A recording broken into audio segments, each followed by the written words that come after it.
तीन संख्या दिलेल्या आहेत आपल्याला, ए बी आणि सी या तीन संख्या समजू आपण.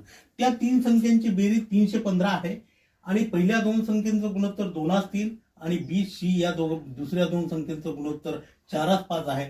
तर दुसरी संख्या कोणती? बघा, आपण असं लिहू शकतो एस बी सी. मग एस बी किती आहे? 2:3 आणि बी सी किती आहे? 4:5. म्हणजे काय होईल? हा 2-8, हा 3-12 आणि हा 3-5-15. आता आपल्याला दुसरी संख्याच विचारली ना, मग दुसरी संख्या लिहूया. दुसरी संख्या 12 आहे.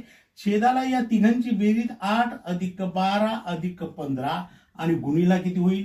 यांची बेरीज किती आहे? 315. मग बरोबर किती होईल? 12 छेद 12 × 20 15 35 गुणीला किती? 315. मग 35 ने याला भागितलं तर कितीचा भाग जातो? 12चा भाग जातो. सॉरी 9चा भाग जातो. मग आपल्याकडे उरले 12 गुणीला 9 बरोबर 108. म्हणजे दुसरी संख्या कोणती असेल? 108, पर्याय क्रमांक 2.